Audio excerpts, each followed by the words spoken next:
nubwo bya bidolari rimwe biragoye ko umuntu uri mu Rwanda hano ashobora kuza kwishyura kugira ngo arebe content yawe, kandi hari abandi ba content creators bafite content wenda zijya kumera nk'iyo ngiyo. Ni ukuvuga ngo niba wowe urimo wishyuza content zawe barajya kureba izitishyurwa, izo bitari bubasabe kwishyura. Niyo mpamvu buno buryo mu Rwanda buragoye cyane. Buno buryo rero bashyizeho nubwo nabwo byiswe monetization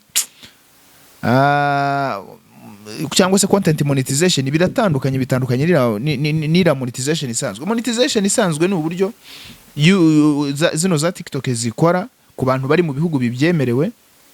Ikintu cyose upostinze kibarirwa amafaranga. Urugero YouTube yakirimo Google Ads, buri video yose wapostingaga wabonagaho amafaranga. N'ubu ngubu nibyo, ariko biterwa n'abantu bayirebye, kubera ko hari amatangazo. Ibyo bita Google Ads byajyaga bica muri video. Izo Google Ads zanyuraga muri video rero nizo zatumaga umuntu abasha kwishyurwa. Ibyo rero bikaba biratandukanye cyane. Ibyo ngibyo bitandukanye n'ubu buryo barimo bavuga, kubera yuko buno buryo barimo bavuga n'uburyo abantu bakora subscription. Urugero niba gusubscribinga kuri TikTok account yawe kugira ngo umuntu agereba content zawe biri bumusaha $3, ubwo TikTok ishobora kuzafata nk'amadolari wenda $1.5 nawe ugafatira indi $1.5. Bivuze ngo ayo mafaranga agomba kuva mu bantu binjiye ba subscribings, yaba yaviewinze yaba ataviewinze video, apfa kuba ya subscribings cyangwa se yafashe ifatabuguzi, niko nabyita. Ibyo rero biratandukanye. Tubahaye ikaze kuri Generation Link nk'ibisanzwe ni ya YouTube channel nyuzaho ibiganiro bitandukanye, amakuru yaba ya siporo, y'imyidagaduro isanzwe, entertainment cyangwa se showbiz, amakuru ya politike ndetse n'amakuru yo mu buzima bwa buri munsi busanzwe. Ngira ngo mu minsi yashize mwarabyumvishe mu nama y'igihugu y'umushyikirano, umuhanzi Bruce Melody yagejeje kuri His Excellency icyifuzo cy'uko aba content creators ndetse n'abahanzi, urubyiruko muri rusange bashobora koroherezwa uburyo bwo kubyaza umusaruro social media, hanyuma leta igashyira imbaraga mu gufasha muri monetization y'izo social media. Bruce Melody ubwo yabivugaga His Excellency yanabitinzeho cyane, abigarukaho avuga ko anabaza Minisitiri w'ikoranabuhanga no guhanga udushya ikibura ndetse n'icyakorwa. Bamubwira ko biri muri process, hari ibisabwa ndetse hari n'ibyakozwe. Abenshi bakunze kugaruka kuri YouTube cyangwa se kuri Google Ads ziza mu mashusho ya YouTube, banavuga ko kumonetiza YouTube uri mu Rwanda bisa naho nta kintu bivuze cyane, kuko nubundi ubaye uri mu Rwanda ugaragaza ko uturuka mu kindi gihugu cyemerewe iyo monetization ukayimonetiza bikemera. Ubwo ikisigaye kigoranye ni kwizi social media zirimo za TikTok, za Facebook, Instagram n'izindi social media zigenda zivuka umunsi ku munsi.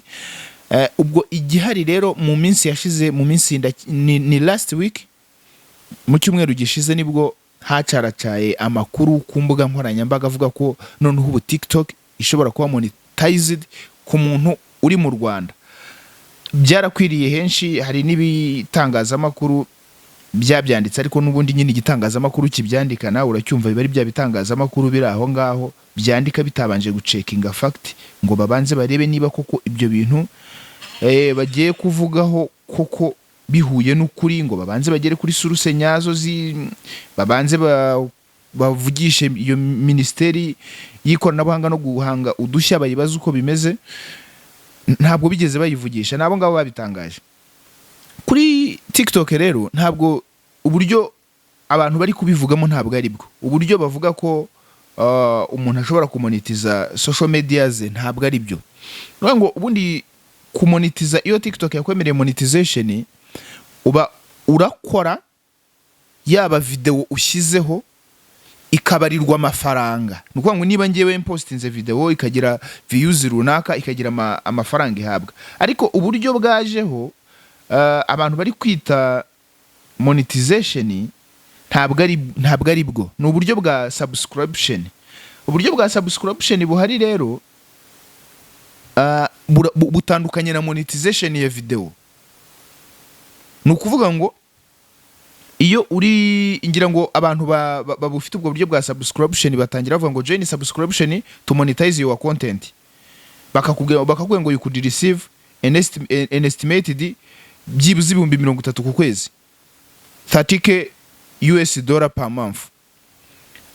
Ibi rero bino buryo bwo ariko bakavuga ngo assuming your community has 14,591 subscribers. Nuvuga ngo bakubwira ko ushobora kubasha kwinjiza byibuze $30,000 by'amadolari ku kwezi, ariko byibuze mu gihe ufite aba subscribers ba byibuze 14,591.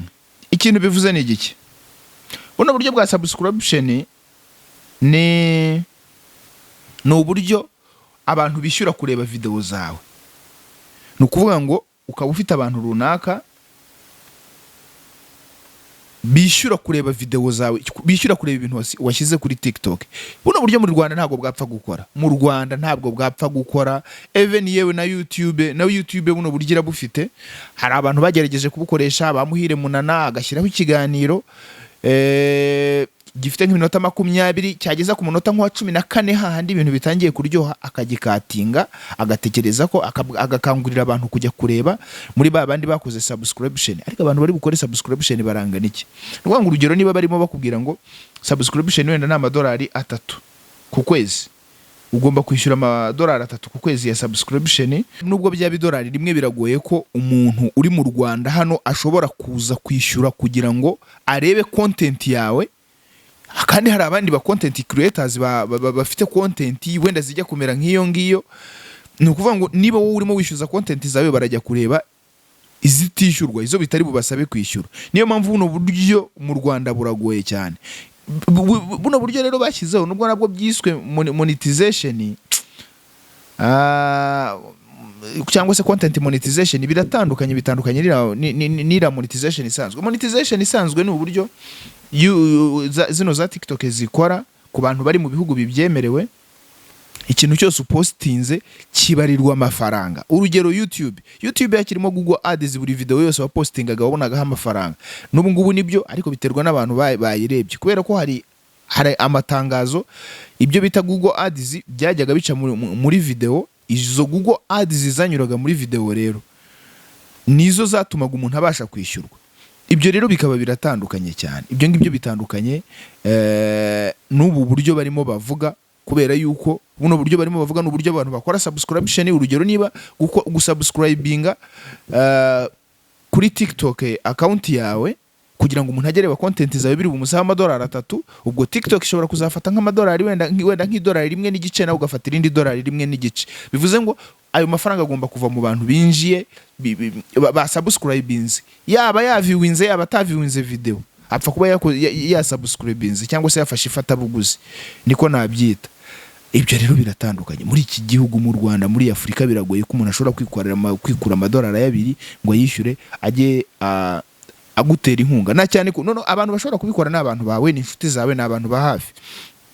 Ariko n'ubundi uyu muntu wakabikoze kaje gukora subscribe kuri TikTok yishyuye $5, abaye ari umuntu wawe n'ubundi yayaguha no mu ntoki utagiye kuyagabana na TikTok. Nuvuga ngo aho kugira ngo akore subscription yishyura $3, ashobora ahubwo kuyafata ayo $1 akayaguha mu ntoki, wowe ukayabyaza umusaruro mu bundi buryo. Abaye ari umuntu wawe, kuko n'ubundi umuntu ujya kuguha ayo $1 agomba kuba ari umuntu wawe wa hafi, yayaguha mu ntoki atagiye kuyaguha anyuze muri ubwo buryo nguze kuyagabana na TikTok. Rero bino biratandukanye, uretse ko Minisiteri y'ikoranabuhanga no guhanga udushya yo yaje no kubihakana, ivuga ko ayo makuru ari ya fake, TikTok itari yaba monetized mu gihugu. Iyi ni Generation Link. Turashimira mwe mwese mwamaze gukora subscribe, tunakangura wowe utari wayikora kuyikora, kugira ngo amakuru, ibiganiro ndetse n'ibindi bigiye bitandukanye tubagezaho bijye bibageraho ku gihe. Turabakunda cyane.